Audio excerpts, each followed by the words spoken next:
We are having Jerry Gidel from Midland Research back to Connected Farmer.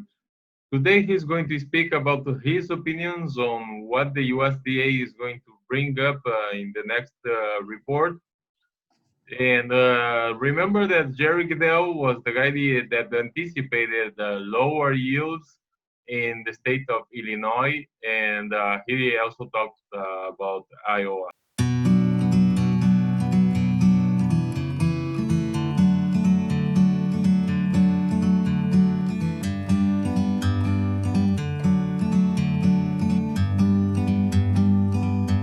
So, Jerry, how are you today? What do you expect about the report? Well, very good. Thanks for the asking about how I am. These days, it's always good to be standing. So I guess I'm sitting right now, but I think we're all in this day and age always thankful for our health at this point. Yes, well, the upcoming USDA report at the end of this week is going to be quite interesting. I think a lot of people are anticipating what might be coming out of that particular report. Yes, Jack and I's little tour we had back in the early part of August really revealed one of the more important factors when it comes to determining a Midwest yield, and that's how many plant/ears you might have on the various fields that you stopped in.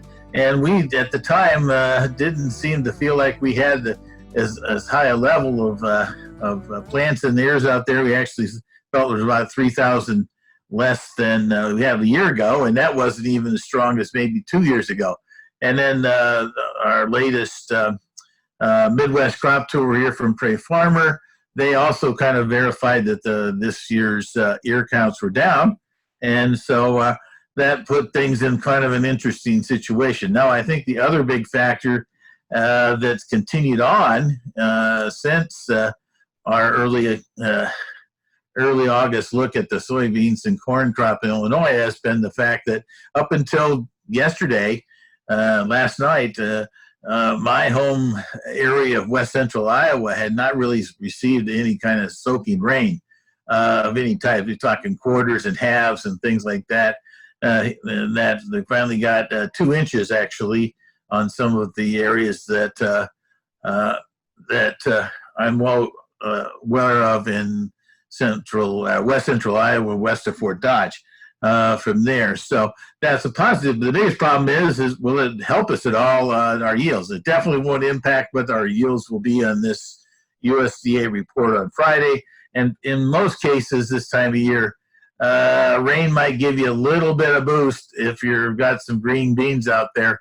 But on the corn side of things, maybe not so much. Definitely a dent in immature situations like that. Here we are in September. It's hard to put a lot of weight on your ears and soybean pods in some cases. Yes, and you also mentioned about the McLean County, the report about the yields there in Illinois. Oh, McLean. Oh, yes, yeah. McLean. Oh, yeah. That particular county is one of the most prominent ones in the state of Illinois. I actually have a client in that county, and that I've had for many years in that. And so the one thing that kind of helped in our decision processes about Illinois' prospects is the fact that the yields in Illinois that we actually took 2 or 3 samples in that particular county because it's a big county and it's also a very strong yielding county. And, they were all right, but they weren't spectacular. And I think that's the thing that with the USDA projecting a 207 bushel yield, only 3 bushels off their record, you need to end up having some fields out there that you feel like, wow, you got some 250s, 260s. We actually had one of those just across the border. Jack found that one in DeWitt County, which always seems to have had stronger yields than the ones we've done in McLean over the years. But yeah, McLean County is there. And also even some areas around Champaign. There was another private survey that from I think it was a co-op down there. I think Superior Co-op. Maybe I got those confused between the 2 counties. But anyway, they also had solid yields, but nothing that's going to compare to 2018. And I think that's the key feature here. And I think that's what really some of the news out of the Pro Farmers final yield that they took down, actually down to where my yield that I projected last month. Now, my yield last month was based upon looking at the historical relationships and that. Not to say though I'm taking my yield down tremendously from my 177.5. I'm actually 0.2 of a higher this time around than was last time. But my projections are always what I think the USDA is going to say, and I don't see them going below my yield of last time. And many of the other ones out there have went down into the 178, 179 range on the average expectations. I think the average from the trade out here from Reuters was 178.3. And so I guess we're all going to see USDA is going to be able to find that same yield or not. Most of us are kind of cautious that we're going to get that low. Or Yes. So at least that would be better for prices, the much needed rallies there. Yes, the yield situation.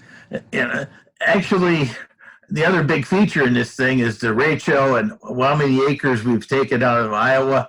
Boy, that's also another difficult call. The USDA says they're going to resurvey people in Iowa as to what their harvested acres will be, and I think that is that's. I've heard numbers. You know, we've had the 10 million acres that have been impacted in both corn and soybeans in Iowa.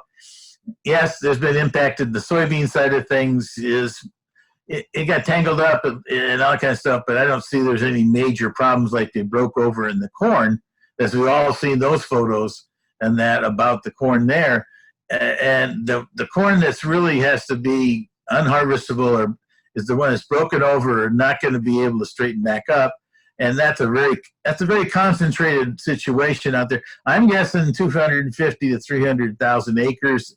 Somewhere in that range is where the USDA is going to be this time. And it might not be right. We might have a higher number than that. I don't think we're going to have something lower than that kind of number. And that also influences our nationwide yield. Okay, Jerry, something else would you like to add?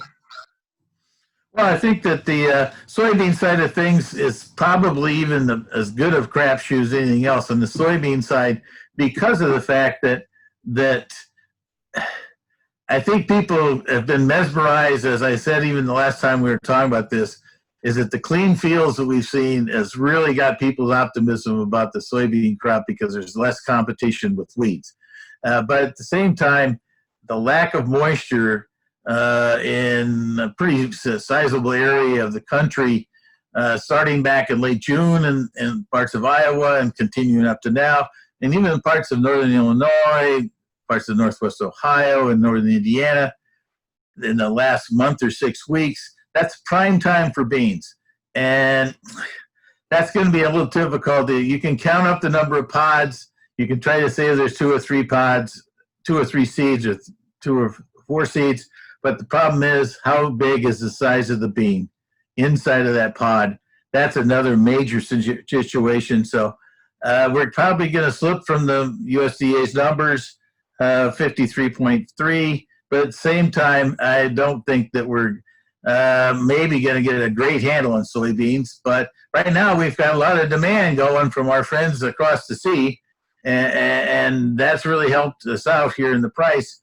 I guess the one thing I'd say to producers out there, if you haven't sold any beans, and this is the highest price we've had in some time, I'd definitely be selling some 15 or 20%, and with a conservative yield. Because I really think that we're approaching $10.